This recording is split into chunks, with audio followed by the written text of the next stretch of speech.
enfin, sur Ok. Facebook en tout cas. Donc, merci à toi, Laura, d'être avec nous ce soir. Laura je suis dans la lumière là, tu vois. On va parler cinéma là, tu vois. Ça y est, j'ai le spot là qui m'éclaire un peu trop fort. Je vais le reculer un petit peu pour récupérer la lumière du mur blanc. Voilà. Merci à toi, Laura, d'être avec nous ce soir pour parler d'une thématique moi, que je juge très importante, en tout cas pour les entrepreneurs d'aujourd'hui. Je t'ai succinctement présenté dans les posts que j'ai pu faire sur Instagram ou sur Facebook. Avant de te donner la parole et de te demander de te présenter à nos auditeurs, savoir qui tu es, d'où tu viens, écouter ton charmant accent italien, un peu ton CV dans les grandes lignes. Oui. Et ben, une dernière fois, je veux encore te remercier d'avoir accepté de faire cette web conférence pour Being You. C'est réellement un honneur qu'on voit l'étendue de ton CV, que tu sois là à partager ta connaissance, ton savoir. Ce que j'ai bien aimé, ce qu'on disait à l'instant avant de se connecter, c'est que quand on a parlé ensemble, tu m'as parlé tout de suite d'authenticité. Et ça, c'est Oui. la marque de fabrique de Being New.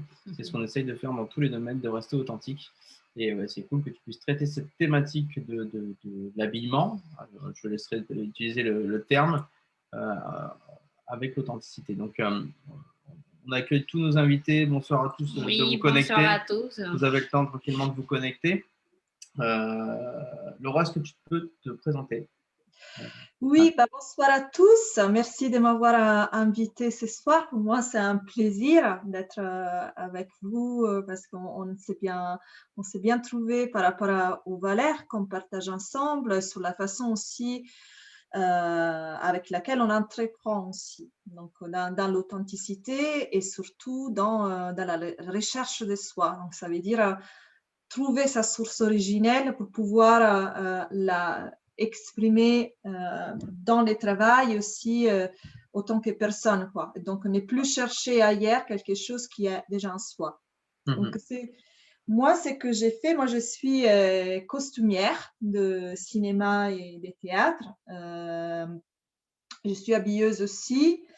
C'est un métier que j'ai choisi, que j'ai voulu avec toutes mes forces contre tout et contre tous parce que je suis une femme et j'ai décidé aussi de partir toute seule à l'aventure en France il y a 15 ans. Donc, j'ai quand même dû me battre pour ça. Donc, ça n'a pas été, c'est pas toujours évident. Encore aujourd'hui, c'est pas toujours évident qu'on fasse un choix comme ça. On nous pose 3000 questions. Mais est-ce que tu es venu avec un chéri?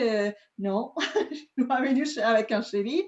J'ai décidé de mon gré de partir toute seule en France sans un sou pour essayer l'aventure dans les spectacles. Parce que c'était ça ma passion, ça que je voulais faire, c'est ça que je sentais au fond de moi. Et parce que je m'étais dit, si je n'essaye pas, je sais que je ne serai pas heureuse. Donc, vaut mieux se casser la tête en faisant quelque chose qu'on aime plutôt que se casser l'esprit en se disant pourquoi je n'ai pas essayé. Donc, du coup, j'ai fait des études de mode, de costumes à Florence. J'ai fait d'abord 5 années de lycée, des stylistes de mode. Donc, après les diplômes, je me suis inscrite à l'université à Florence.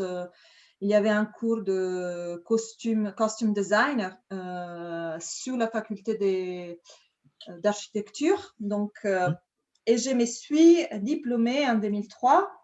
Et après 2003, j'ai fait bye-bye à ma famille. Déjà, je vivais toute seule. Je me suis rendue indépendante assez rapidement une fois que j'ai pu avoir mes bourses d'études. Et après, en 2003, je suis partie d'abord à Rome pour commencer à travailler dans les ateliers de costumes tels que Tirelli, GP Undici, Farani, qui sont des grands ateliers de création costume pour le cinéma. Donc, il y a Pasolini, il y a Zeffirelli, il y a plein de metteurs en scène qui ont Fellini aussi, qui ont travaillé pour ces ateliers. Et en fait, les travaux d'atelier, même si je ne suis pas devenue couturière, parce que je suis designer quoi, des costumes, Ouais. ça m'a quand même permis d'apprendre les travaux d'atelier et me faire l'œil, parce que ça, c'est très important dans les spectacles, savoir comment, surtout dans les costumes, comment on fait un costume d'époque et surtout, très important, c'est de connaître l'histoire de l'art et l'histoire du costume, chose qu'aujourd'hui, on fait un peu moins attention à ça et c'est quand même important de savoir d'où on part, en tout cas, dans quelle époque on part. Après, on peut faire 3000 choses, mais il faut savoir d'où on part, quoi. Et après, après Rome, je me suis dit, je voulais venir à Paris.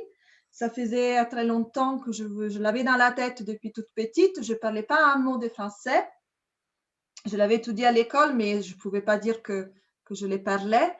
Et en fait, grâce à une costumière qui est prix Oscar, Franca Squarciapino, avec qui j'ai travaillé, elle a fait une lettre, elle m'a aidé en fait à rentrer dans un atelier, ça s'appelait les ateliers de costume à Paris. Et là, il y a une grande costumière, c'est une vraiment de référence du costume au monde, ça s'appelle Daniel Boutard.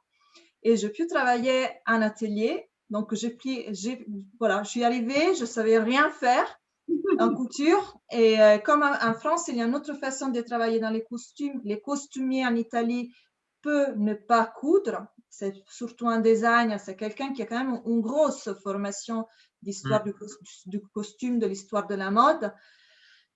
Mais on est beaucoup plus philologique, alors qu'en France, on est beaucoup plus sur la couture et sur la réinterprétation, si on veut, d'une époque. D'accord. Mais il y a une grande école de couture. Donc, ils m'ont mis à coudre.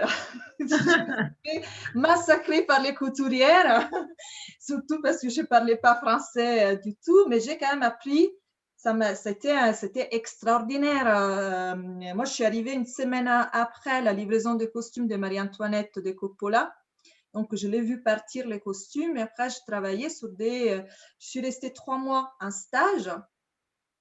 J'avais pas un rang. Je faisais du babysitting aussi. Et du coup, après, voilà, je me suis dit, qu'est-ce que je fais? Je reste ou je retourne chez moi? Et en fait, Danielle, elle m'a aidée. Elle a bien compris, elle m'a dit, tu ne seras jamais couturière. Mais j'ai compris en fait qu'est-ce que tu veux faire. Donc, elle m'a présenté à une costumière très connue, Anaïs Roman, et j'ai fait 3 films avec elle, autant qu'habilleuse assistante et assistante dans 3 films que j'ai fait avec, non, oui, 3 films que j'ai fait avec elle. Ah ouais. Et donc, grâce à elle, j'ai pu travailler avec des gens comme Jean Rochefort. Donc, c'est l'inoubliable Jean Rochefort. J'ai un souvenir incroyable de cet homme. Quel grand monsieur. Et d'autres comédiens comme Vanessa Paradis,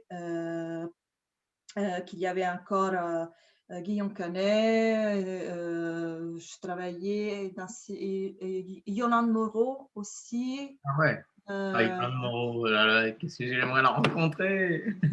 Michael Lonsdale aussi, qui est mort récemment. Et, donc, c'était pour moi, c'était une chance unique, quoi. Et donc, je suis restée à Paris. Mais entre-temps, je continuais quand même en Italie aussi. Donc, pour très longtemps, je faisais 6 mois en France. Je tournais en France des films. Après, j'ai tourné avec un film de Christophe Baratier, Faubourg 36. Et après, hop, je retournais en Italie pour travailler à l'opéra. Donc, j'ai travaillé pour Zeffirelli, pour Beppe Menegatti, c'est le mari de Carla Fracci, la danseuse. Et après, hop, je retournais en France. Je fais quand même pas mal des fois des allers-retours. Je travaillais avec Abdelkechiche aussi sur la Vénus noire. Et après, je commençais à travailler autour du monde. Je fais des comédies musicales. J'étais responsable au costume. Du coup, j'avais une équipe de 70 personnes. J'avais plus de 100 costumes à gérer en Asie. Donc, c'était du boulot. Pour 2 ans, j'ai fait ça. Et après, en 2015, je n'avais marre. Je n'en pouvais plus d'être avec la valise tout le temps, même si c'était quand même bien de voyager, mais j'avais besoin de me poser. Et donc, pour 3 ans, j'ai travaillé pour un théâtre parisien, Théâtre Saint-Georges. J'étais chef habilleuse. Et entre-temps, je me suis formée au conseil en images parce que je sentais que j'avais besoin de donner un peu plus. Au tout début, je me suis dit, j'ai besoin en fait d'apporter quelque chose en plus au costume. Quelque chose qui a quoi faire surtout sur l'écoute des besoins de personnes, de comédiens, entre autres, parce que moi, je m'occupais que de comédiens, artistes, quoi, danseurs, chanteurs, tout ça. Et donc, d'apporter une touche de plus technique, quoi. Et j'avais envie aussi de monter ma boîte en apportant, en fait, les côtés créativité dans les métiers de conseillère en image parce que je pense que ça manque un peu, quoi. Ça manque un peu de créativité, mais créativité dans le sens d'authenticité. Donc, du coup, dans la recherche de quelque chose, de la personne qui doit faire son style, son langage à travers l'habillement. Et donc, je me suis formée au conseil en image une première fois en 2013, mais c'était encore trop tôt parce que je faisais des tournées, ce n'était pas possible de faire tout. Et du coup, en 2018, j'ai fait une école l'IDRI, l'école de relooking international, où je me suis formée au conseil en image. Mais je n'étais pas encore satisfaite parce que je voulais aller un peu plus loin dans la recherche en fait de la psychologie du vêtement parce que les vêtements, c'est vraiment quelque chose qui a un langage, qui a un sens. Ça fait partie de son histoire. Un habit, un vêtement, il est riche en histoire et se charge. Comme je connais l'histoire du costume, je sais qu'en fait, ton coupe, il évolue dans le temps, dans la société aussi, et ça prend de significations différentes. Par exemple, un exemple surtout, les jeans. Les jeans, c'est vraiment l'habit de notre époque, de notre siècle, mais n'empêche que les jeans, il a quand même évolué. C'est dans toute l'époque, dans 1900 jusqu'à aujourd'hui.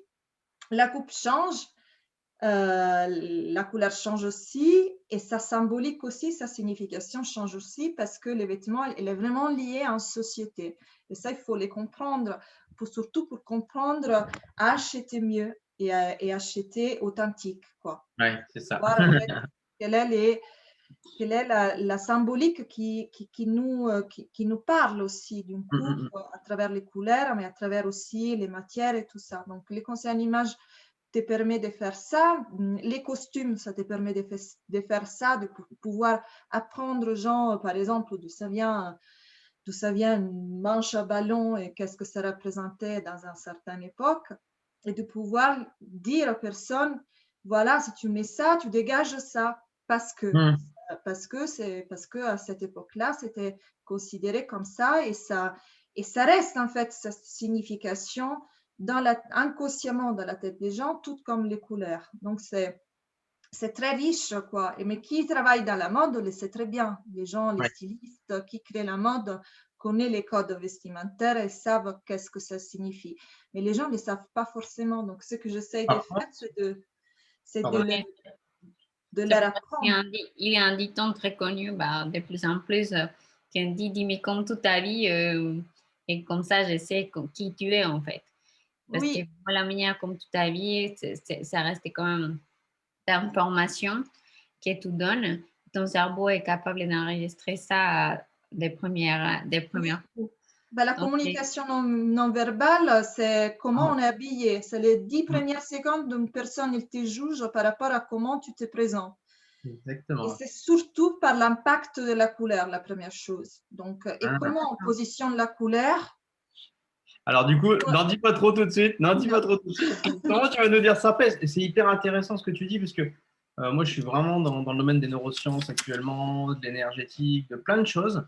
Et en fait, comme tu le dis, les gens, ils ne connaissent pas forcément l'histoire, ils n'ont pas vraiment conscience de ça. Par contre, ce qui est sûr, c'est qu'inconsciemment, il y a des codes qui sont enregistrés en eux sans qu'ils s'en rendent compte.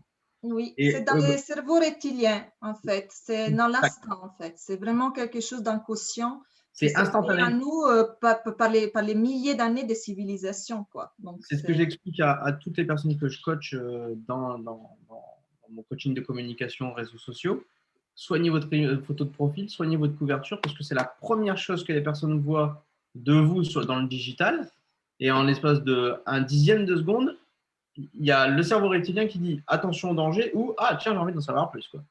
Et oui. Il faut vraiment soigner ça. Donc, merci pour cette présentation. Donc, quel parcours quel parcours, mais on voit que tu as le souci du détail. Hein. C'est pas pour rien que tu es costumière et que tu as envie de faire les choses très bien, très carré.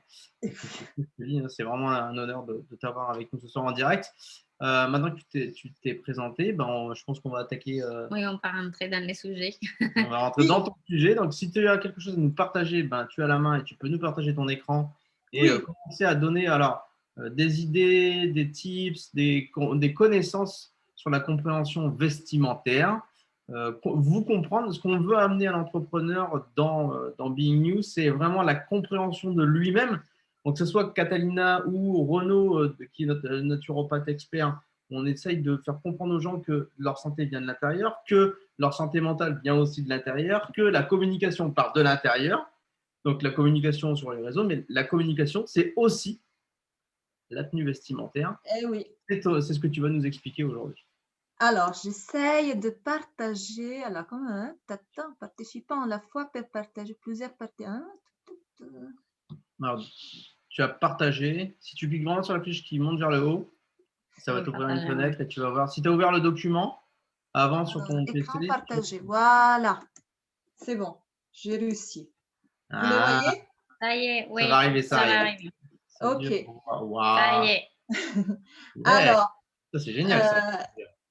Alors, déjà, il faut. Je suis aussi coach Ikigai.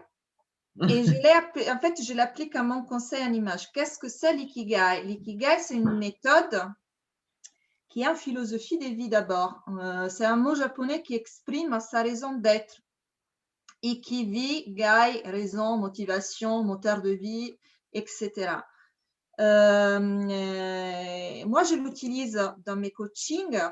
Attends, je vais essayer. Voilà.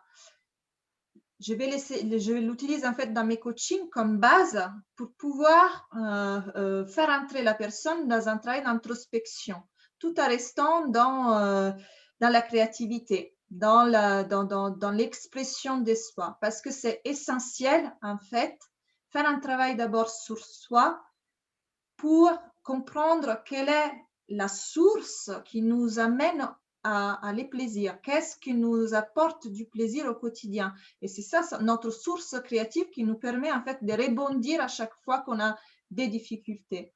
Et l'ikigai, en fait, c'est un outil assez puissant qui permet en fait de prendre conscience de ce qui nous passionne, ce qui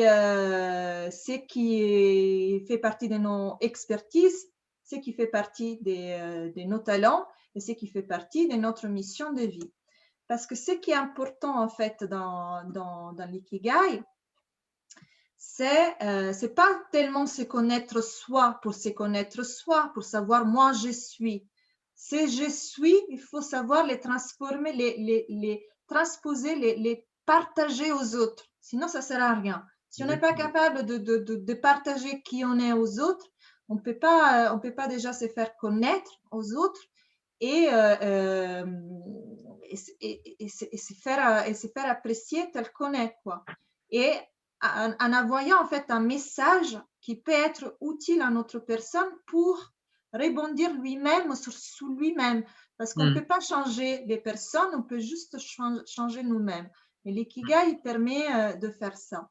Donc, je l'applique au conseil en image dans le sens qu'on fait un bilan pour connaître quelles sont les passions, quelle est la mission de vie, quelle est sa vocation et quelle est sa profession. Donc, les buts, en fait, c'est de savoir, en fait, qu'est-ce qui nous amène du plaisir au quotidien. Qu'est-ce qui nous anime au quotidien? Quelle est la raison pour laquelle on se lève les matins? Une fois qu'on a trouvé ça dans ces 4 axes, donc les passions, la vocation, la mission de vie et la profession, il y a 5 piliers de l'ikigai qui nous permet en fait de les nourrir au quotidien. Et en fait, c'est encore de la théorie, mais c'est de la théorie qu'il faut essayer de la mettre en pratique avec des actions. En fait, l'ikigai, c'est action. C'est pas tellement se connaître soi juste pour se connaître, mais c'est vraiment mettre en action qui on est au quotidien. Il faut commencer par apprendre à apprécier la joie des petites choses. Tout ce qui nous amène du plaisir, il nous permet aussi de prendre contact avec notre joie profonde. Après, il y a sortir de soi-même. Sortir de soi-même, ça veut dire se concentrer dans une action qui nous apporte du bonheur, mais en même temps nous permet de nous concentrer, de sortir d'un mental qui est envahissant. Et ça, on peut le faire qu'en activant, en fait, en faisant une action qui nous apporte du plaisir. C'est pas important si c'est une action juste liée à une passion ou à un talent. C'est pas forcément obligé que ça passe par la profession, mais il faut que cette action, ça soit dans notre quotidien pour sortir de nous-mêmes. Ça peut être juste lire un bouquin, parce que ça nous permet de sortir de nous-mêmes et de nous concentrer dans une action qui nous apporte du plaisir et qui est constructif pour nous. Et après, il y a l'harmonie et la durabilité. C'est tout un tas de choses qu'on met en place, des routines de vie, d'hygiène de vie, qui nous permet d'être dans une harmonie avec nous-mêmes et avec une durabilité aussi avec nous-mêmes, en sachant que tout est impermanent, que tout ça va finir, mais que cette régularité va évoluer aussi avec nous, parce que l'ikigai, c'est évolution. L'ikigai n'est pas, il n'est pas fixe, il est circulaire et surtout il change avec nous, avec les événements de la vie. Avec le temps, ouais. En fait, c'est l'essence que nous donnons à notre existence. Dans la psychothérapie, si on veut arriver vraiment à la psychothérapie, il y a une branche de psychologie qui s'appelle logothérapie qui traite les côtés existentiels du sens. Et c'est comme l'ikigai en Japon. En fait, c'est retrouver ce qui a du sens pour nous et en nous mettant à chaque fois dans un choix responsable. Donc, être bien avec soi et avec les autres, ça veut dire se poser toujours en responsabilité vis-à-vis de soi-même. Donc, on n'est pas donner la faute à l'extérieur et à savoir pourquoi on se plante, pourquoi on se bloque, de quoi on a peur et être conscient en fait des choix qu'on fait. Si on décide de ne pas agir ou de ne pas changer les choses, voilà, au moins être conscient de notre choix, quoi. Clairement. Donc l'ikigai et la logothérapie permet ça. Donc, moi, je fais de la logothérapie. Je travaille avec une logothérapeute aussi pour en fait donner la manière à la personne de pouvoir trouver sa raison d'être en partant dans un travail qui est à moitié ikigai, donc passer à l'action concrète et un travail de fond avec la logothérapie. Intéressant. Après, les deux derniers piliers de l'ikigai, c'est commencer petit, donc faire les choses pour le bonheur de les faire. Et surtout, c'est projeter, faire un planning, quoi. Faire un planning concret de ce qu'on a envie de faire, des actions qu'on veut mener pour arriver à un objectif plus loin, mais en se mettant des objectifs qui sont faisables, qui sont concrets et qui ne sont pas trop ambitieux pour ne pas nous frustrer si on n'y arrive pas. Mais comme un entraînement, en fait, c'est quand on commence à faire du sport, les premiers jours, c'est fatigant, les deuxièmes jours, c'est un peu moins fatigant, mais parce qu'on essaye à chaque fois de dépasser les limites petit à petit. Et à force de les faire, ça devient en fait une harmonie, une durabilité, ça devient en fait notre hygiène de vie, quoi. C'est comme se brosser les dents tous les matins. Et après, bien sûr, il y a vivre à l'instant présent. Mais dans vivre l'instant présent, ça ne veut pas dire simplement vivre les présents, mais c'est vivre à l'instant présent. Donc, être en pleine conscience, quoi, savoir qui on est dans l'instant où on les vit. Et ça, on peut les faire justement seulement en regardant qu'est-ce qui nous entoure. Donc, les exercices que j'ai fait faire, par exemple, tout au début, c'est d'écrire les 3 belles choses qui nous sont arrivées pendant la journée, parce qu'il faut savoir que le cerveau enregistre que les choses négatives et que si on va se coucher avec une pensée négative, 90% des fois, on se lève avec de mauvaises humeurs. Donc, faire cet exercice le soir et positiviser sur les choses qu'on a vécues, même les plus simples, hein, même si on a vraiment vécu une journée infernale, il y a forcément 3 choses.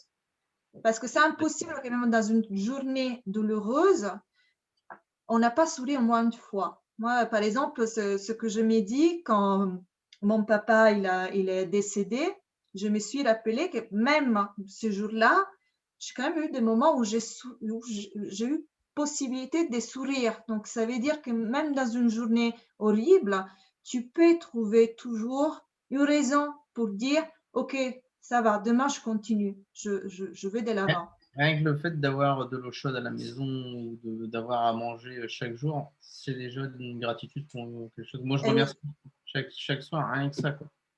Et oui, et je pense que les personnes qui vivent en ce moment à Gaza, ils le savent bien, hein. Ils savent trouver une raison pour continuer à vivre le lendemain. Et nous, on est quand même assez, on est des privilégiés, il faut le dire, quoi. Même si on vit quand même un moment horrible pour tous, c'est quand même une période très difficile, mais on a les devoirs, je pense, les devoirs moraux d'aller bien et de rebondir pour les gens qui ont moins de possibilités que nous, quoi. Parce que c'est nous qu'on peut permettre à des personnes qui vivent mal d'aller un peu mieux. Donc, exactement. Avec si on les plaint actions. Oui. Ça va pas, c'est ouf. La vibration collective vers le positif. C'est ça. Et oui. Donc, voilà, ça c'est pour l'ikigai. Donc, qu'est-ce que je vais faire après? En fait, une fois qu'on a découvert son ikigai, on va faire un peu, alors je ne sais pas où les mettre, ça, on va les mettre. On va faire un petit travail de différence.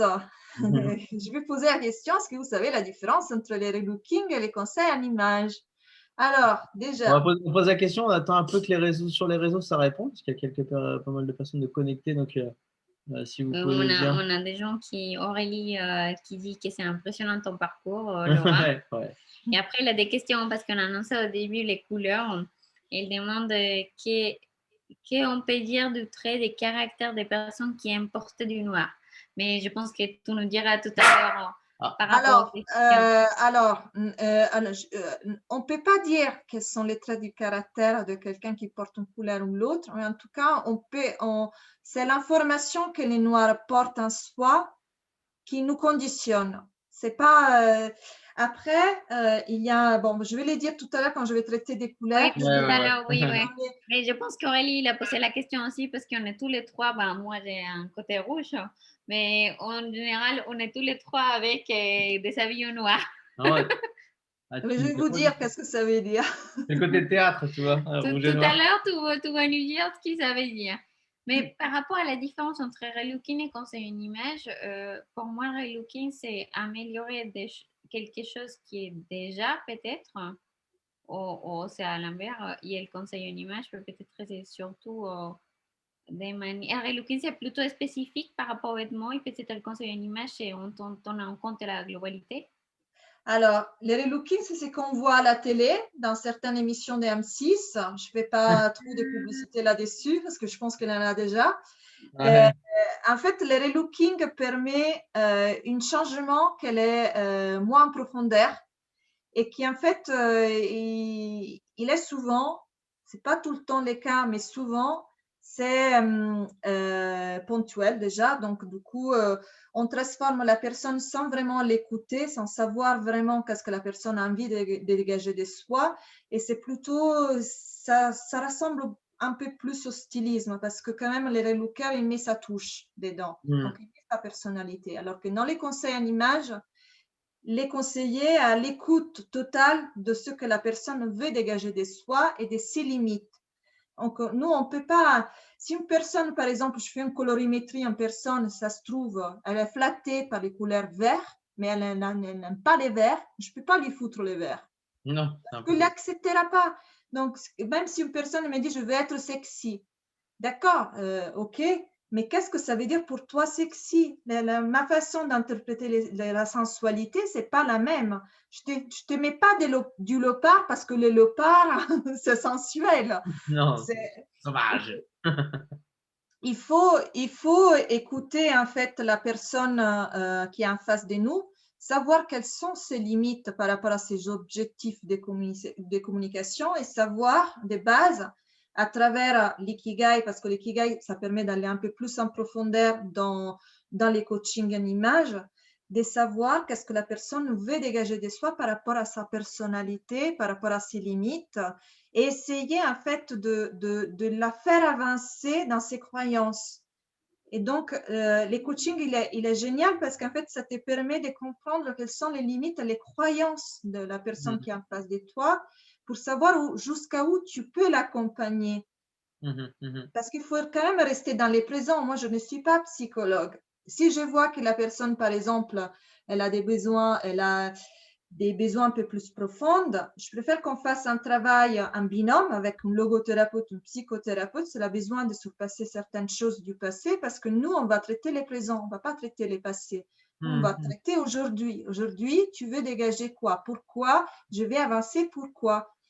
Et donc, avancer par rapport à sa propre image. Qu'est-ce que je vais dégager de moi? Qu'est-ce que je vais transmettre? Là-dessus, parce que je suis en train de me former aussi à la psychologie de la mode, en psychologie de la mode, et en fait, il y a 3 axes. Il y a les moi authentiques, les moi impératifs, les moi idéal et les moi impératifs. C'est un peu ce que j'ai dit, que je vous dévoile là sur ma slide. C'est savoir en fait, en gros, qui on est. Donc, on les détecte à travers l'ikigai, ce qui nous anime profondément et qu'est-ce qu'on veut transmettre de nous de manière authentique. Et après, il y a les mots idéaux vers quoi on voudrait arriver, quelle est notre idole ou notre source d'aspiration, comment est-ce qu'on voudrait, qui on voudrait en fait être.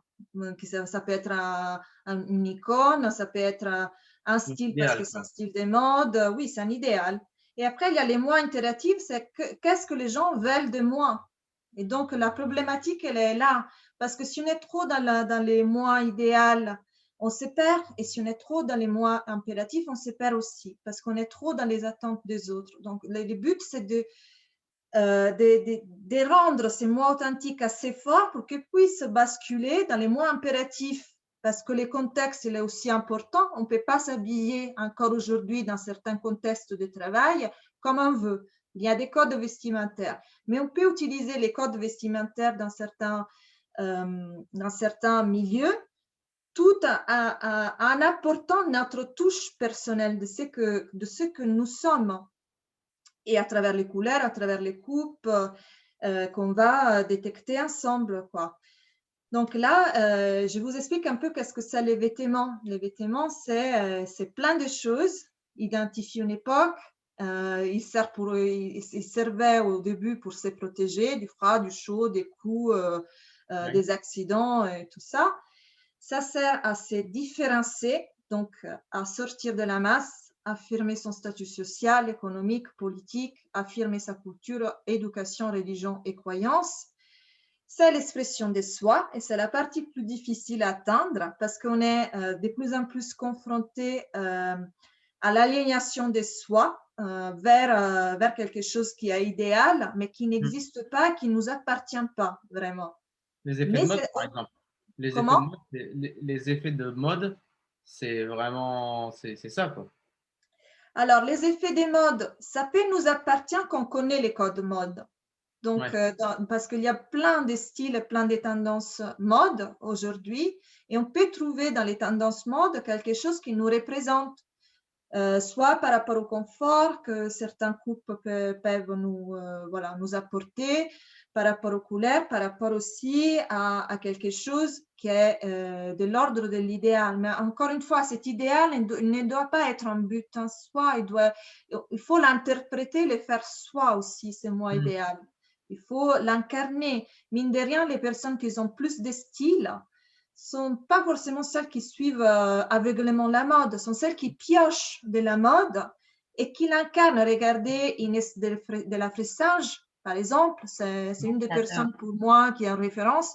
Il y a Sophie Fontanelle, qui est une grande journaliste de mode, elle écrivaine à l'Obs. Et ce sont des gens qui savent mélanger des vêtements de luxe comme des vêtements chinés Ouais. de deuxième, de second hand. Sont des personnes qui incarnent, qui en font leur propre langage, qui les font leur propre langue. Donc, du coup, ils sont reconnaissables parce qu'ils les incarnent vraiment. Donc, l'expression de soi, c'est en fait, c'est l'harmonie entre soi, entre les moi authentiques, les moi idéal et les moi impératifs. C'est savoir en fait passer de moi idéal au moi impératif à travers soi. Et après, il y a les vêtements, comme c'est le cas dans les costumes, ça peut être un déguisement. Dans les costumes, on raconte une histoire, on raconte un personnage. Donc, ce que j'ai fait, par exemple, avec les comédiens quand j'ai créé des costumes, je parle beaucoup avec eux parce que pour moi, c'est important. Parce que tout comédien interprète un rôle de manière différente par rapport à sa sensibilité. Donc, oui, bien sûr, il y a les indications du metteur en scène qu'il faut suivre, mais pour moi, c'est aussi important de savoir qu'est-ce que le comédien veut porter, comment les porter, s'il est allergique à certaines matières ou à certaines coupes, et surtout comment est-ce que lui, il voudrait interpréter ces personnages. Donc, pour moi, toutes ces informations sont aussi importantes. Et c'est pour ça que je me suis formée au conseil en image, justement pour apporter tout ça en plus au costume par rapport aux coupes, aux proportions qui sont importantes. Les corps, c'est en architecture. Et si on connaît bien les proportions, surtout dans l'habillement des hommes, les proportions sont fondamentales, quoi. Quand on respecte ça, on peut mettre même une chemise à un homme, mais quand les proportions sont bien respectées, il est juste mis en valeur, quoi. Et pour les femmes aussi, je dirais, parce que même les femmes, il faut savoir quelles sont les proportions à respecter, la ligne de la taille, la coupe des manches par rapport aux épaules, la morphologie et tout ça. Et donc, les vêtements, ils racontent une histoire, mais qui n'est pas la sienne, c'est quelque chose d'autre. Et ça peut aussi cacher, masquer, et on s'approprie d'une identité qui n'est pas la nôtre, quoi. C'est quelqu'un d'autre. Donc, et on retourne au moi idéal, en fait, en gros. Donc, les vêtements, c'est tout ça. Donc, il y a beaucoup de Vraiment arriver à jongler avec tout ça pour en sentir l'essence et se représenter qui on est réellement, quoi. Oui, oui. Et ça, c'est très important, même pour les entrepreneurs. Moi, je m'occupe aussi de conseiller les entrepreneurs, les personnes qui sont ou à lancement d'entreprise ou déjà voilà, en évolution dans leur activité, pour trouver une adéquation entre comment ils se perçoivent et les valeurs qui sont véhiculées dans leur entreprise. Et souvent, en fait, quand on entreprend, c'est souvent nous qu'on met dans l'entreprise, un peu notre miroir. Et donc, il faut aussi savoir à qui on s'adresse pour pouvoir dégager les bons messages par rapport encore une fois, aux couleurs, aux coupes, aux proportions. Donc, là, on passe aux coupes, justement. Et donc, il faut savoir que les coupes géométriques et les coupes fluides, alors les coupes géométriques, affirme, donc on est dans l'affirmation, on est dans quelque chose de plus masculin. Et donc, c'est la forme, par exemple, géométrique ou la forme rectangulaire ou carrée. Et c'est aussi la forme de référence de l'homme. Les épaules sont larges et les bassins, il est plus petit. Alors que la femme s'inscrit dans quelque chose de plus rond, de plus accueillant. Et ça, c'est vraiment quelque chose de vraiment très ancien. Mais vraiment, si on regarde même l'archéologie et on regarde même les petites statues de primitifs, vraiment les premières civilisations, on voit en fait que les formes masculines sont triangulaires ou carrées et la femme elle est dans quelque chose de beaucoup plus rond, dans l'infini, dans la fertilité. Et donc, ça s'est évolué dans la mode aussi. Donc, et ça, soit par rapport aux matières, mais ça par rapport aussi aux coupes, quoi. Donc, les matières qui sont fluides, qui sont plus mous, qui sont plus comme la laine, comme les voiles et tout ça, dégagent quelque chose de beaucoup plus doux, de beaucoup plus féminin. Et les coupes plus rigides ou les tissus plus raides, on est beaucoup plus dans l'affirmation. Et ça, que ce soit dans l'habillement féminin, comme là, donc on est dans l'affirmation, on les voit, les coupes quand elles sont géométriques, on voit bien la différence entre quelque chose qui est dans l'affirmation et quelque chose qui est beaucoup plus dans la douceur, par rapport aux matières, par rapport aux couleurs aussi, et par rapport aussi au volume. Voilà. Et pour les hommes, c'est la même chose. C'est exactement la même chose. Là, on voit plus l'affirmation dans quelque chose de carré qui met en évidence les épaules et a toujours ce sens de triangulaire. Et ça, on le retrouve d'ailleurs dans l'histoire de la mode. À chaque fois que vous avez une reine comme Élisabeth Ier en Angleterre ou Catherine de Médicis, et s'inscrivait la mode de ce temps-là, s'inscrivait dans quelque chose de géométrique. Donc, la femme mettait les codes des hommes. Et ça, c'est important, quoi. C'est important de savoir parce qu'on comprend déjà tout de suite que cette notion de géométrie est vraiment quelque chose qui est ancré dans l'évolution de la mode. Donc là, pour l'homme, pareil, les tissus un peu plus clairs, voilà, les chemises qui sont ouvertes, les matières un peu plus mous, on voit qu'on a deux différents types d'hommes. Quelqu'un qui est beaucoup plus dans l'affirmation et là, quelque chose d'un peu plus doux, d'un peu plus accueillant. Les couleurs, voilà, là, on arrive au symbolique des couleurs. Donc, on m'a demandé les noirs. Alors, il faut savoir que là, aussi, les couleurs, ils ont une signification qui est très ancestrale, qui est très ancienne. Et ça dépend aussi du pays et du continent. Parce que, par exemple, les jaunes n'ont pas la même symbolique en Asie qu'en Europe, par exemple. Les noirs, pareil. Et par exemple, alors là, il ne me vient pas un exemple particulier. Par exemple, en Europe, les jaunes, ça peut être la couleur du deuil ou la couleur de la trahison ou de la folie, ou au contraire, ça peut être quand c'est un jaune vif, c'est la couleur de la concentration, de l'illumination, de la joie de vivre. Et en Asie, je crois, si je ne me trompe pas, que c'est une couleur très négative, quoi. C'est une couleur qui n'est pas, voilà.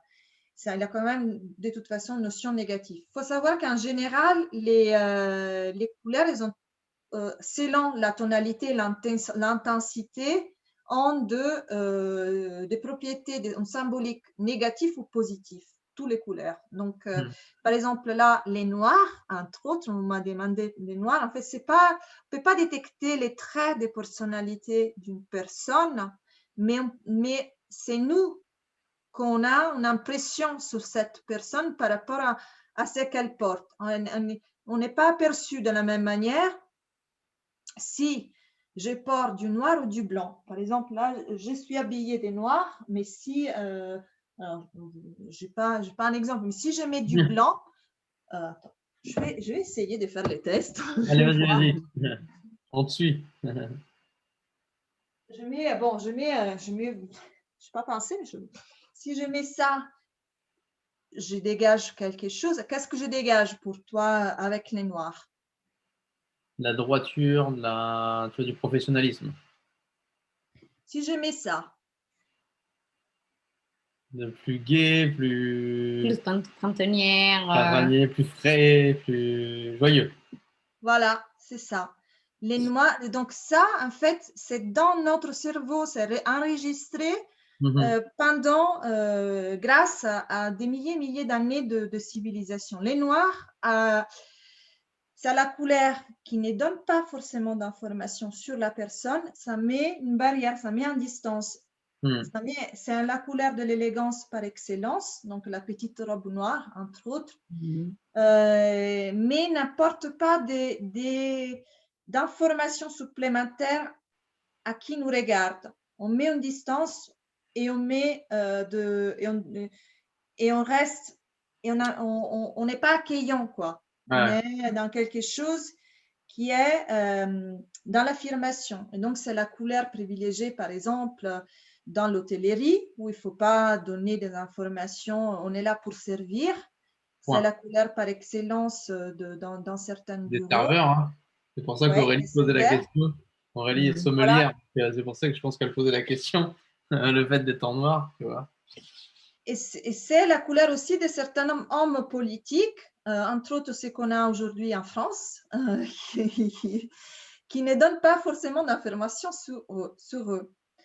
Et c'est aussi une couleur qui peut être dans la sensualité, beaucoup dans la sensualité, parce que ça fait fantasmer les noirs. On est dans quelque chose de mystérieux, on est dans les mystères.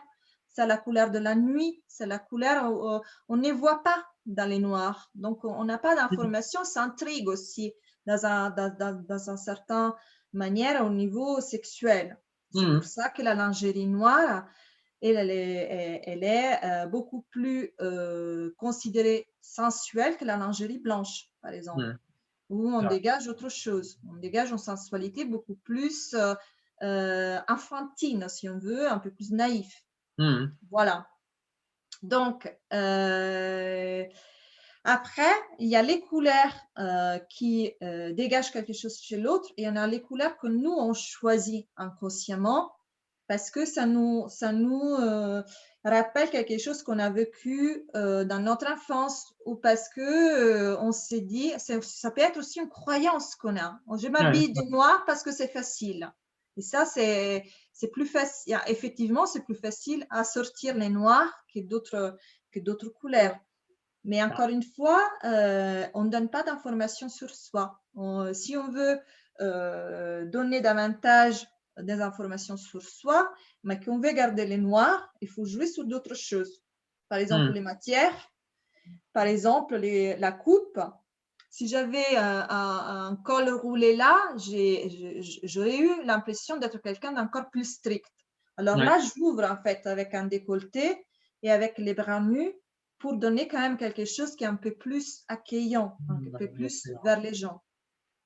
Voilà, pour les noirs. Qu'est-ce qu'on dégage avec les noirs? Après, il y a la couleur rouge, c'est la couleur la plus forte du cercle chromatique. Et là, pareil, on dégage beaucoup de choses. On dégage dynamisme, on dégage affirmation aussi, certaines sensualités. Mais il faut savoir aussi que les rouges, à un moment donné, ça fatigue les yeux. Ça fatigue aussi les personnes que si on est trop dans les rouges, ça irrite en fait. Ça peut irriter les personnes qui sont autour de nous. Et donc, du coup, à modérer en fait dans son utilisation. Parce qu'en fait, c'est une couleur qui vibre dans une manière qui peut inconsciemment irrité parce que c'est une couleur très vive, très vivante, quoi. C'est une couleur qui de base est une couleur qui excite, pas Oui, c'est forcément une couleur sexuellement, qui mais excite. ouais. Exactement, c'est une couleur qui excite au niveau sexuel, encore une fois, au niveau intellectuel aussi. Et par exemple, tu ne peux pas travailler longtemps dans une chambre qui est complètement rouge, tu pètes un câble parce qu'elle a trop d'énergie, quoi. Par contre, ça pousse à la concentration. C'est pour ça que les salles de cinéma et de théâtre, les rideaux, les sièges sont rouges, parce que ça impose quelque part à ce que le public soit concentré sur ce qui se passe devant. Eh oui, mais parce que t'es forcé, si t'es concentré sur un écran noir, t'es pas concentré sur les rouges, quoi. En fait, une couleur qui est idéale pour la concentration, on ne le dirait pas, c'est les jaunes. Une des chambres de la Maison Blanche, c'est une chambre, ça s'appelle la chambre jaune. Et c'est celle députée pour prendre les plus grandes décisions, apparemment, c'est qu'ils disent. C'est une chambre complètement jaune. En fait, ça augmente la concentration. Les verts, on est dans la complémentarité du rouge et il dégage complètement autre chose. C'est les calmes, l'apaisement, c'est la couleur de la nature. Et ça dépend aussi, comme toutes les couleurs, de voilà, de la gradation du vert. Les verts profonds, ça calme, ça pèse. Les verts acides, comme il y a du jaune dedans, bah ça commence déjà à pétiller, quoi. Ça commence déjà à être quelque chose d'un peu plus dynamique, quelque chose de plus énergétique. Les bleus, pareil, tu as différentes symbologies autour du bleu. Le bleu marine, c'est l'autorité. Donc, encore une fois, les hommes politiques s'habillent comment? Un bleu marine. Et dans les aéroports aussi, les stewards sont regardés à France, c'est un bleu marine. Pourquoi? Parce que c'est l'autorité et ça rassure aussi. Si vous montez sur un avion, il vaut mieux être habillé en bleu marine quand tu sais que tu as quelqu'un qui assume les choses plutôt que quelqu'un qui est habillé en jaune. Tu ne fais pas trop confiance C'est clair. C'est complètement fou. Oui, on est tous joyeux, mais ça ne rassure pas. C'est assez connu l'exemple, il y en a, c'est Emirates qui au début, quand ils ont lancé son compagnie aérienne, c'était vraiment un bif rouge, les auxiliaires des vols avaient des uniformes rouge bif. Et du coup, ça restait quand même aile rouge, mais ils ont atténué parce que du coup, pendant un vol et des longs vols, surtout vers le Moyen-Orient, c'est minimum 8 heures, 10 heures qui étaient dans l'avion. Ça générait un confort visuel, oui. Ça excite trop, donc il faut des couleurs qui rassurent et qui voilà, de quelque part, on peut faire confiance parce que c'est l'autorité, quoi. C'est l'autorité, c'est la couleur militaire, quoi. Les militaires sont habillés en bleu marine, quoi. Après, il y a les bleus turquoises. Les bleus turquoises, c'est un bleu qui a du jaune dedans. Donc, c'est un bleu réchauffé. Donc, c'est une couleur froide, mais réchauffée parce qu'il y a du jaune dedans. Et c'est la couleur du cœur, des émotions, de l'âme et des sentiments.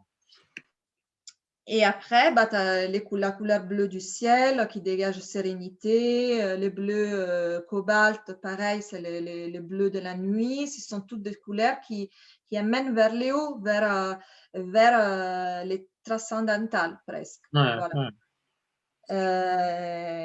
Après, voilà, les gris comme les blancs. Alors, les couleurs neutres, noir, blanc, gris, sont des couleurs qui ne donnent pas d'informations. Un petit plus les blancs parce qu'on est dans quelque chose de pur, de candeur, de naïveté, de pureté, simplicité aussi, et des lumières. Donc, on est dans quelque chose qui ouvre, quoi, qui serre dans ses bras. Mais quand même, on ne donne pas d'autres informations. On ne sait pas si la personne a envie de dégager quelque chose d'autre de soi. Et les gris, pareil, c'est la couleur qui voilà, de sérieuse, élégante, mais aussi un peu monotone, quoi. Donc, ça nuit. À un moment donné, les grilles ennuient, quoi. Donc, c'est élégant, mais pareil, on ne donne pas trop d'informations sur la personnalité. Alors là, je vous donne quelques astuces, par exemple, qu'est-ce que les coupes peuvent apporter en communication et surtout en morphologie, parce qu'il faut savoir que il y a plusieurs morphologies dans un corps humain. Il faut savoir dans quelle morphologie on est pour pouvoir équilibrer sa silhouette dans une forme idéale, encore une fois, mais c'est pas figé dans le marbre, dans le sens que si une personne, par exemple, est un A, donc les épaules plus petites que les hanches, et ça, que ce soit un homme ou une femme, c'est pas pareil. C'est pareil. Il faut en fait amener vers un X, donc la taille et les épaules équilibrées aux hanches. Mais encore une fois, c'est pas pour moi, en tout cas, ça n'est pas gravé dans le marbre. C'est pas quelque chose qui doit être forcément respecté. Pour moi, ce qui est important, c'est que la personne se sent bien et surtout qu'il veut, qu'est-ce qu'elle veut mettre en évidence de soi. Donc, si les épaules, elle ne veut pas les mettre en valeur, elle veut mettre plutôt en valeur les hanches, même s'ils sont plus volumineuses, pourquoi pas? Après, il faut trouver les bonnes astuces. Par exemple, elle me dit, je veux allonger ma silhouette. Ben, tout ce qui est vertical, ligne verticale, ben, ça allonge la silhouette. Et même là, par exemple, la quantité des couleurs qu'on met, si on met un peu de noir là, dans ces cas-là, sur le haut du corps et après une autre couleur vers les bas, ben, ça allonge en fait la silhouette. Tous ces effets aussi affinent la silhouette et l'allongent. Les dégradés aussi, du plus foncé au plus clair vers les bas, allongent la silhouette. Et les lignes en fait fluides, les tissus fluides, tout cet effet-là. Et après, pour affiner, ben, les motifs concentrés, comme vous voyez là, c'est bien. Là, on donne du volume avec des motifs qui sont très grands. Et là, on affine avec des motifs qui sont très condensés. Ça, ce sont des effets optiques qu'on utilise en conseil en image pour rééquilibrer la silhouette ou pour emphatiser, bien sûr, même dans les costumes, si on doit faire un personnage, il faut emphatiser une partie du corps, ben, on utilise des couleurs et des fantaisies plus larges. Il faut savoir qu'en ligne générale, si on a une forte silhouette, donc si on est assez forte, il faut avoir des motifs décoratifs, des motifs de fantaisie qui sont proportionnés à sa silhouette. Si on met des fantaisies trop petites, ben la fantaisie va disparaître dans le volume de la personne. Et l'inverse, ça vaut la même chose. Et si on veut créer, par exemple, un personnage qui est menu, si on veut les rendre encore plus menu, ben on lui met des choses grandes. Et donc, du coup, ça va il va disparaître, en fait, dans des choses qui sont énormes pour lui. Et là, voilà, la même chose, on les fait pour l'homme aussi, pour affiner la silhouette et l'allonger. Donc, tout ce qui est ligne verticale allonge la silhouette, tout ce qui est horizontal. Et comment aussi on met la ligne horizontale, on allarge. Donc, si on veut affiner la silhouette à la taille, par exemple, c'est inutile que la taille, ça soit là aux hanches. Ça, c'est une chose que beaucoup de femmes font parce qu'elles sont convaincues que si on met la ligne du pantalon, de la jupe là où ça tombe sur les hanches, on va couvrir. En fait, non. L'œil va se concentrer sur la ligne verticale et on va attirer les regards sur ça. Si on veut l'affiner, cette partie-là, ben, il faut remonter la taille. Plus elle est haute, plus on va allonger la silhouette. Ah oui? Ouais. Et voilà. Donc là, c'est ce que je vais faire en fait dans mes coachings. J'ai fait faire l'exercice de l'ikigai. Donc, on va détecter qu'est-ce qu'on aime, qu'est-ce que j'aime faire, quelles sont les choses, les actions que je fais qui m'apportent du bonheur. Le deuxième cercle, là, c'est en quoi je suis douée. Ah, ça, c'est mon frère. En quoi je suis douée, donc quels sont mes talents, en quoi je suis bon, qu'est-ce que ça me vient facile faire et que les autres ils n'arrivent pas à faire, mais que moi je suis capable de faire, ça me vient facilement, quoi. Pourquoi je suis payée, donc quelle est mon expertise, qu'est-ce que j'ai acquis comme compétences et que je peux dans lesquelles je peux demander de l'argent. Et après, c'est dans les mondes à besoin, donc savoir comment est-ce que nous, on agit concrètement pour que les mondes aillent mieux. Ça peut être, les mondes, ça peut être notre entourage, mais ça peut être aussi une action, un engagement dans une vie associative, dans un engagement politique, ou voilà. Une fois qu'on a trouvé ça, en fait, on va faire un travail sur les mots qui sont un peu plus récurrents dans ces 4 domaines et on va détecter ce qui est son ikigai. Normalement, c'est 1, 2, 3 mots. Ces 2, 3 mots, pour moi, c'est déjà la première indication pour passer à la partie créativité. Donc, qu'est-ce que ces mots te parlent? Qu'est-ce que des mots dégagent en toi au niveau d'image? Par exemple, c'est l'ikigai. L'ikigai, ça peut être, je ne sais pas, écrire, dessiner, partager. D'accord, ce sont des mots. Mais qu'est-ce que ça te dégage en image? Donc, on commence à faire une recherche en image. Et en fait, c'est la même démarche que moi j'ai fait quand je crée des costumes. J'ai des indications du metteur en scène. Je commence à chercher en fonction de ma sensibilité, de qu'est-ce que pour moi signifient ces indications par rapport à mon bagage culturel aussi. Et je lui crée un mood board. Un mood board, c'est une planche d'image en général où on a un univers. Et c'est à partir de là qu'en fait, moi, quand c'est une image, j'arrive à comprendre dans quel style la personne se projette par rapport aux matières, par rapport aux couleurs. Dans un mood board, il peut y avoir vraiment de tout. Il y a des gens, un conseil Ikigai, ils m'ont fait aussi des recettes de cuisine. Et ils m'ont sorti pour chaque ingrédient, qu'est-ce que pour eux ça voulait signifier. C'était très drôle. D'autres qui m'ont fait un montage vidéo. Ça peut être vraiment le support qui est plus congénial à la personne. Il y a des gens qui m'ont écrit un poème, ils ont fait un composition. D'autres qui m'ont fait de la musique aussi. Et donc, du coup, on est retourné dans les images aussi pour arriver en fait à créer un style vestimentaire, un habillement. Et donc, on va aussi choisir les couleurs en symbolique. Et après, on va faire une colorimétrie. C'est une technique de 24 foulards qu'on met autour du cou pour savoir quelles sont les couleurs qui sont plus adaptées au teint. Wow. Une fois qu'on les a, ben, on va faire une synthèse entre son ikigai et les choix en fait, d'une palette de couleurs qui sont aussi dans l'expression de la personnalité d'une personne. Par exemple, il y a 2 jours, je suis passée à Nice, j'avais trop envie de rencontrer une nana qui est une fille géniale qui a monté une boîte de coiffe pour les malades de cancer. Elle était aussi atteinte de cancer, c'est Julie Meignier. Et sa boîte, c'est les Frangines. En fait, elle a créé des coiffes avec des mèches de cheveux naturelles. Et en fait, chaque coiffe elle a des couleurs différentes. Je lui fais une colorimétrie. Et en fait, on a étudié quelles couleurs dans sa palette. Ça se trouve, elle était dans les couleurs chaudes, lumineuses et sombres.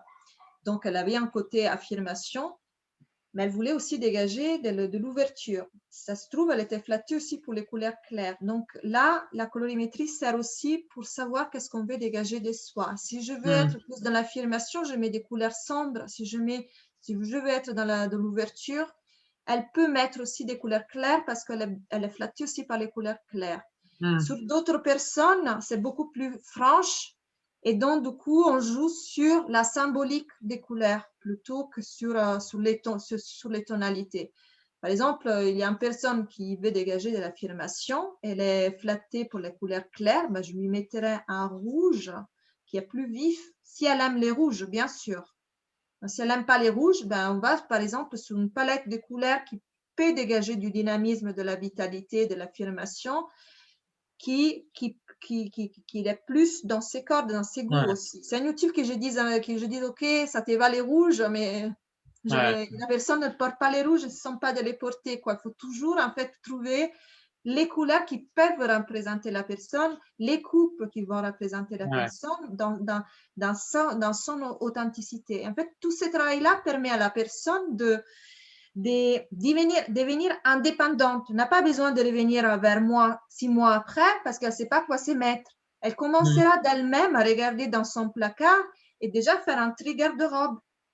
Et donc, c'est là, et c'est bien que tu l'annonces parce que par rapport à tout ce que tu nous as expliqué, et on grandit un peu à la télé avec cette image des émissions de relooking. Et moi, chaque fois que je regarde ces émissions, la question que je me pose, parce que des fois, comme c'est des looks un peu imposés, entre guillemets, qui te conviennent mieux par rapport à les yeux d'un expert, moi, je me suis dit, au bout de quelques temps, la personne, des fois, n'est pas capable de tenir le look sur les longs termes. Non. Parce que finalement, il ne se sent pas ni conforté, ni avec des couleurs, n'a pas parti non plus à sa profession. Et donc, ce n'est pas des changements qui peuvent durer dans la durée. Et finalement, ils vont être, entre guillemets, obligés de passer à chaque fois par une séance de relooking pour finalement trouver un style qui va durer dans le temps. C'est ça la différence entre les relooking et les conseils en image. Dans les relooking, tu rends dépendante une personne. Tu ne la libères pas de ses croyances, tu ne lui fais pas comprendre où elle peut aller dans son style, comment est-ce qu'elle peut le faire évoluer par rapport à sa personnalité. Elle se trouve bien parce qu'il y a des changements qui sont jolis et tout ça, mais elle ne va pas forcément reproduire, quoi. C'est ça. Et elle va mettre, par exemple, la même tenue parce que c'est un valeur sûre. Ils lui ont fait un relooking, mais elle ne saura pas comment la faire évoluer, cette tenue. Ce n'est pas devenu son langage. Alors que dans les conseils en image, tu as les outils pour faire toutes celles. Tu sais quelles couleurs te vont bien parce qu'on les a travaillées ensemble. Tu vas savoir les coupes qui vont te vont bien parce que tu sais jusqu'à où tu peux aller. Et si la personne elle a envie de doser un peu plus, elle saura qu'il y a un décolleté un peu plus profond, une fantaisie un peu. Voilà, ça va lui. Les conseils en image, ça va lui apporter ça, et surtout économiquement parlant. Tu vas acheter quelque chose avec plus de conscience. Et tu vas aussi, là aussi, j'essaie de sensibiliser les personnes sur un achat un peu plus responsable. C'est pour ça qu'en fait, les collaborateurs que j'essaie de trouver sont des personnes qui sont, par exemple, dans l'upcycling, dans la mode éco-solidaire, dans les second hand, par exemple, dans les vintage aussi, parce que et les sensibiliser sur la qualité. Alors, bien sûr, on doit faire avec la fast fashion. D'accord, ton budget, tu ne peux pas aller dans les boutiques des luxe, par exemple. Tu ne peux pas aller vers un budget qui tu ne peux pas te permettre. D'accord, on va dans la fast fashion, dans Zara, H&M et tout ce qu'on veut, mais tu sauras en fait, que dans tout cet univers de fast fashion, tu as les styles qu'il est pour toi et tu ne vas pas acheter 50 000 choses, quoi. On a une question, je vais te la noter, Aurélie qui demande comment le costume cravate s'est imposé, parce que c'est vrai qu'on a vu ça partout pendant les années 80-90, tout le monde mettait ça. Et pourquoi aujourd'hui c'est devenu un ringard? Alors, c'est devenu ringard déjà parce qu'avec Michael Zurbeck, Facebook et tout ce qui a les nouveaux jobs un peu digital et tout ça, ils ont démocratisé vachement cet univers-là. Donc, l'homme n'est plus obligé de porter la cravate au boulot ou en tout cas, pas dans tous les boulots, quoi. Il y a dans certains contextes où il faut être encore costard-cravate, quoi. Moi, j'ai l'exemple, par exemple, des stewards dans les compagnies aériennes ou dans les grosses boîtes où c'est un code vestimentaire. Dans la politique aussi, ben là, ça se démocratise là aussi, mais c'est arrivé grâce aux réseaux sociaux, quoi, cette libération-là. Et par rapport à la cravate, bah, ça vient de très, très loin. L'homme, il a toujours porté pendant des siècles, des foulards noués au cou, qui se sont évolués après dans des fichus, et après dans des nœuds, et après dans les nœuds cravates au 19e siècle, quoi. Voilà. C'est un signe d'affirmation, c'est les symboles de la masculinité, quoi, de l'affirmation un peu bourgeoise, quoi. Ouais, effectivement. Et donc, merci pour tous ces conseils. Oui, merci, Laura. De rien. Bah, là, oui, voilà, j'ai fini. Bon, je ne sais pas s'il y a d'autres questions. Si, Là, non, il n'y a pas d'autres questions. En tout cas. Non, vraiment, merci pour vraiment avoir créé ce concept. Moi, j'aime beaucoup suivre vraiment des émissions aussi en cherchant mon style, mais des fois, je me sens que je ne peux pas y aller en fonction ni des tendances, ni parce que je me sens simplement pas identifiée. Des fois, tu dis, mais si tout le monde les porte, tu devrais quand même essayer, mais ça répond aussi que la mode, le vêtement, c'est quelque chose qui doit venir vraiment de ton intérieur, avec les choses que tu te sens vraiment confortable. C'est la connaissance de soi, quoi. Et vraiment pour tenir sur les longs termes, parce que finalement, des fois, on suit des tendances et qui vraiment nous aident non pas non plus dans cette question aussi écologique. Donc, vraiment trouver qu'il y en a des personnes comme toi sur lesquelles on peut apprendre à connaître soi-même, à trouver vraiment un concept sur lequel, par rapport à l'activité, on peut trouver. C'est vraiment génial. Y voir que la mode, parce que des fois, on a tendance que c'est des choses qui passent vraiment dans les hautes coutures, dans les défis de mode.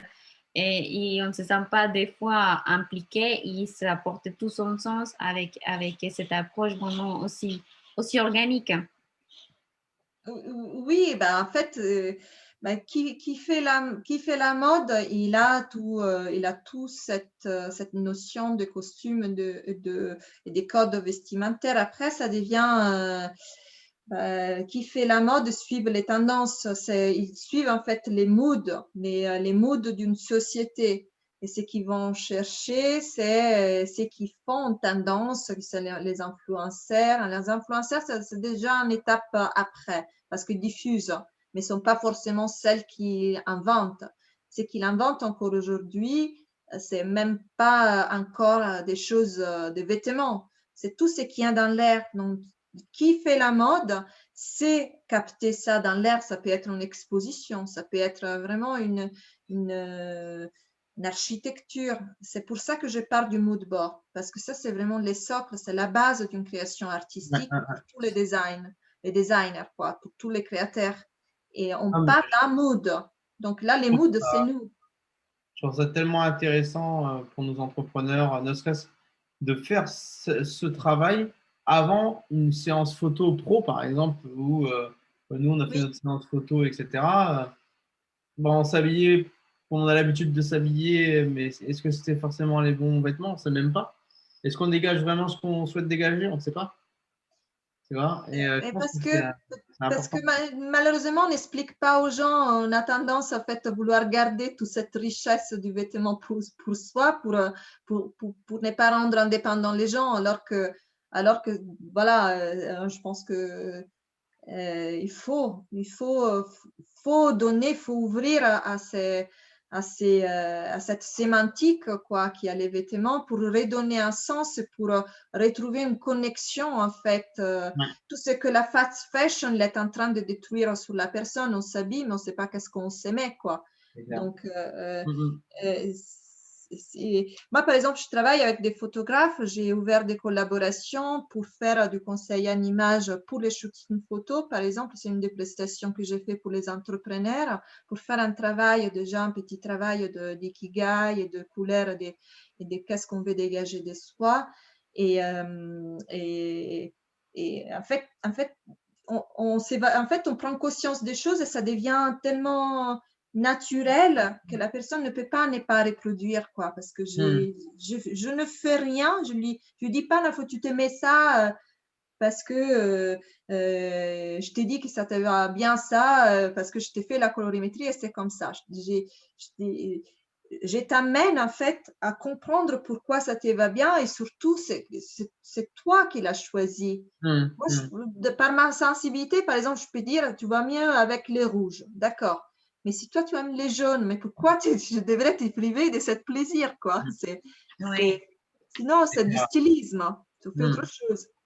Écoute, c'est hyper intéressant. Oui, c'est vraiment génial aussi. Vraiment, c'est un outil aussi parce que finalement, il y a différents niveaux d'entrepreneuriat. Certainement, quelqu'un qui commence, il va établir son image, mais après, quand il a envie d'ouvrir de nouveaux marchés et trouver de nouveaux clients, bah, peut-être son target doit changer. Et du coup, s'il veut toucher peut-être plus d'entreprises, là, ces costumes doivent évoluer. Donc, c'est vrai que c'est un outil qui conforte et que ça sera des choix avec lesquels on va se sentir toujours bien, tu vois. C'est pas dans l'imposition, sinon vraiment dans le plaisir de s'habiller. Oui, et après l'ikigai, pour les entrepreneurs, par exemple, comme pour les artistes, parce que je suis soit les artistes, parce que je reste quand même dans les costumes, parce que ça me passionne, quoi. Mais les entrepreneurs, par exemple, on peut faire même un bilan ikigai sans faire vraiment de l'habillement pour retrouver une adéquation, savoir si on est vraiment en adéquation avec ses valeurs, qu'est-ce qu'on veut apporter à son entreprise. On peut faire juste un travail sur l'ikigai, quoi. Ça dure quand même 2-3 semaines, quand même. C'est pas un jour.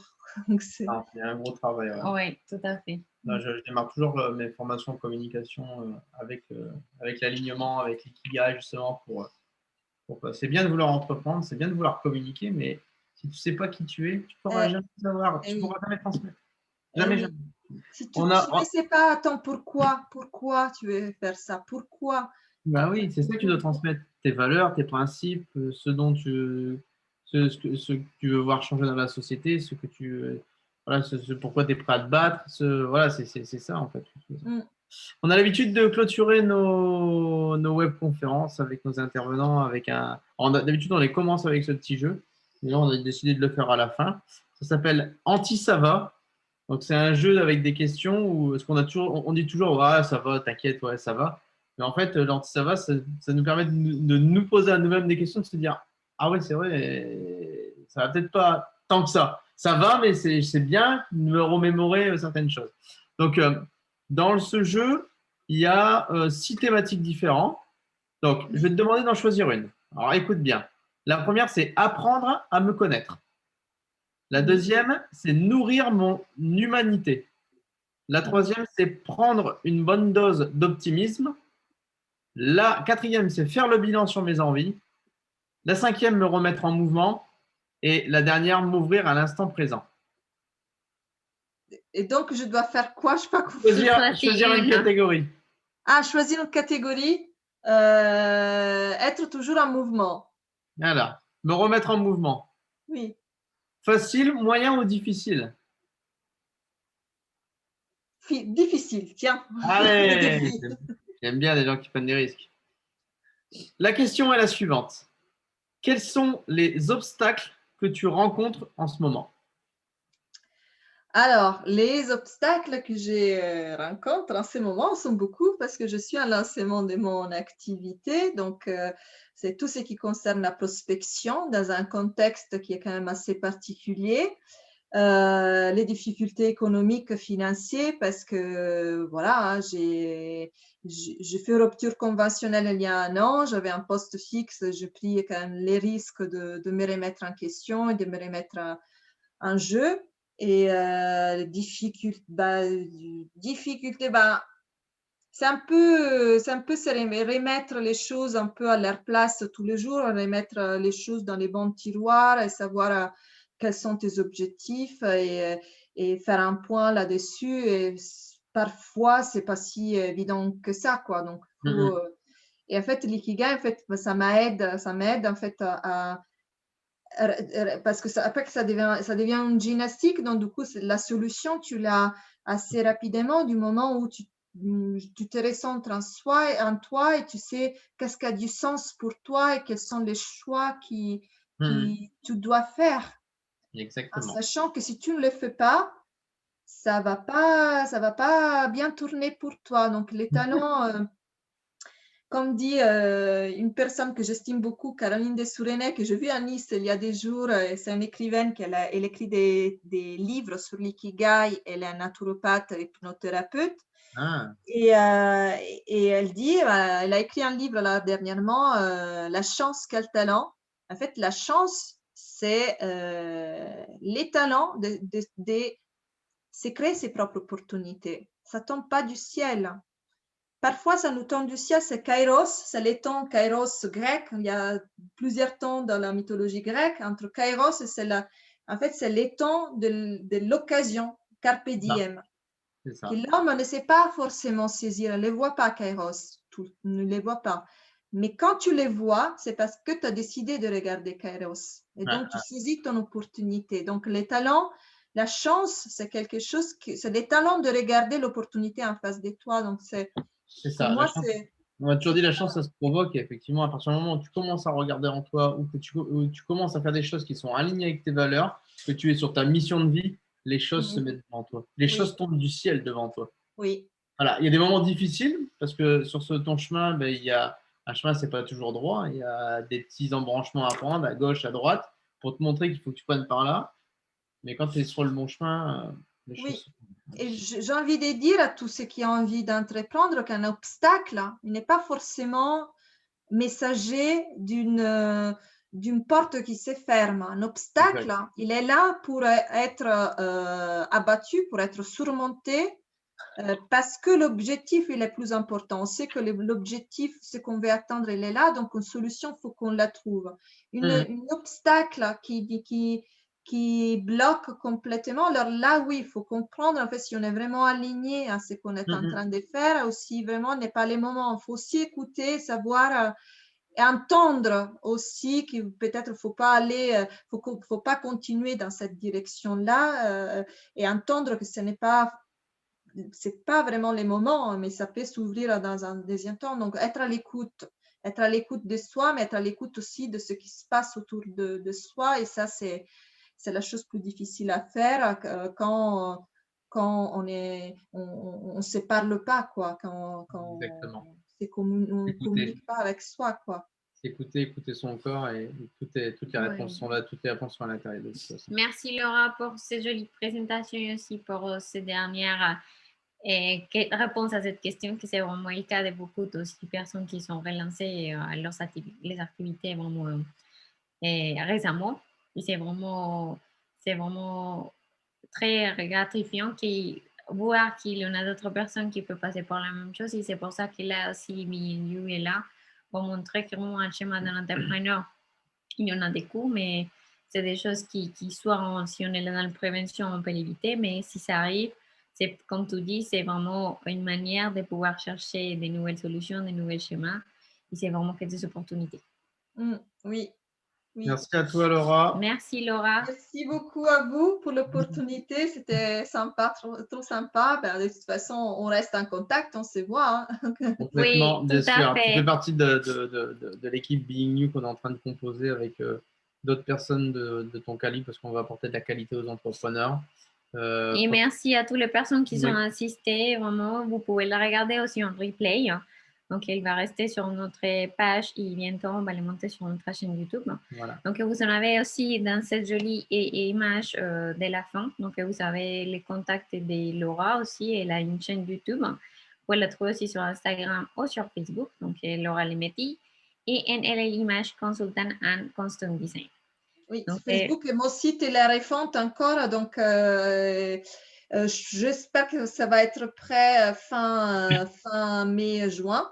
Et comme ça, vous aurez tout, en fait, tout mon parcours, ce que j'ai fait, les tarifs, mes prestations et tout, quoi. Voilà. On va passer par toi pour nos futures photos. Merci beaucoup, Laura. Et bon, merci à tous et bonne soirée. Bonne soirée. Merci bien pour toutes les personnes qui regardent cette vidéo sur YouTube actuellement parce que vous êtes en replay. N'hésitez pas à liker la vidéo, à la partager autour de vous, à vous abonner, à enclencher la petite cloche. Ça nous fera vraiment plaisir. Sinon, bye bye à tous, bonne soirée. Bye bye. Ciao. Ciao.